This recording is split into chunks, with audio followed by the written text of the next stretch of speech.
The Princess and the Pea by Hans Christian Andersen. Once upon a time there was a prince who wanted to marry a princess, but she had to be a real princess. He traveled all over the world to find one, but nowhere could he get what he wanted. There were princesses out there all right, but it was difficult to find out whether they were real ones or not. There was always something about them that was not quite right. So he came home again and was very sad, for he wanted very much to have a real princess. One evening, a terrible storm came on.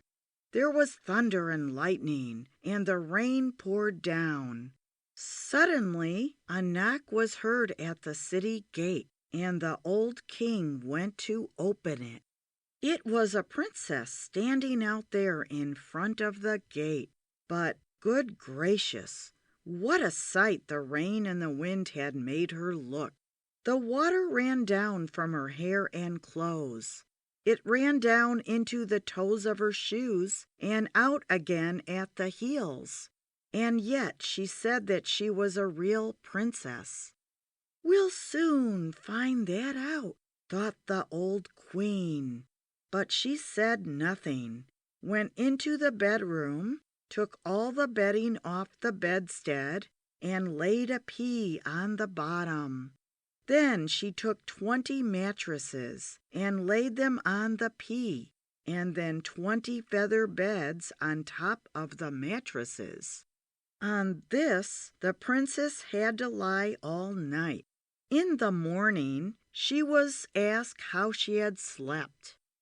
"Oh, very badly," said she. "I hardly closed my eyes all night.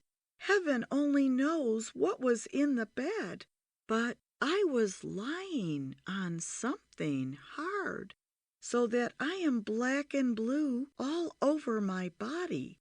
It's horrible."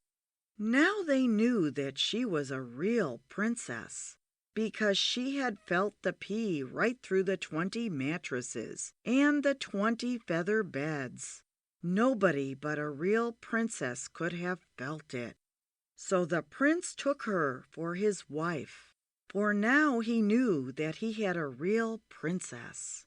The pea was put into the museum, where it may still be seen to this day, if no one has stolen it or eaten it.